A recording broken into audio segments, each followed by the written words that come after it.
കലാമണ്ഡലം കൂത്തമ്പലത്തിലെ നിറഞ്ഞ സദസ്സിന് മുന്നിൽ മോഹിനിയാട്ടം അവതരിപ്പിച്ച RLV രാമകൃഷ്ണൻ. SFI വിദ്യാർത്ഥി യൂണിയന്റെ നേതൃത്വത്തിലാണ് പരിപാടി സംഘടിപ്പിച്ചത്. അടുത്ത അധ്യയന വർഷം മുതൽ കലാമണ്ഡലത്തിൽ ആൺകുട്ടികൾക്ക് മോഹിനിയാട്ടം പഠിക്കാൻ അവസരം ഒരുക്കുമെന്നാണ് പ്രതീക്ഷയെന്ന് RLV രാമകൃഷ്ണൻ പറഞ്ഞു.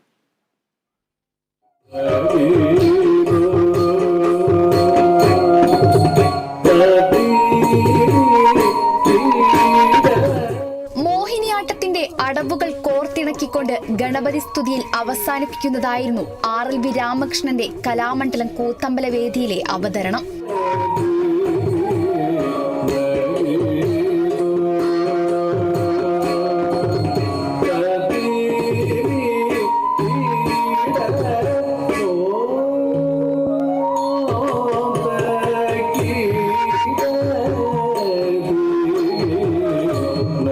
കലാമണ്ഡലത്തിൽ മോഹിനിയാട്ടം അവതരിപ്പിക്കാൻ സാധിച്ചതിൽ സന്തോഷമുണ്ടെന്നും വിവേചനമില്ലാതെ മോഹിനിയാട്ടം പഠിക്കാൻ കലാമണ്ഡലത്തിന്റെ വാതിലുകൾ തുറക്കപ്പെടുമെന്നും RLV രാമകൃഷ്ണൻ പറഞ്ഞു.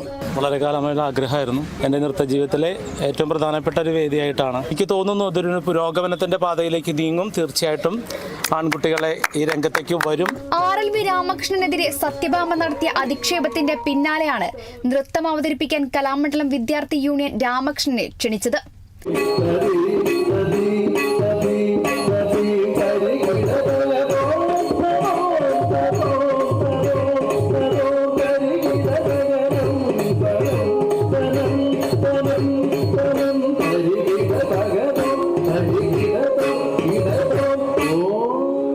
Kerala vision news, Thrissur.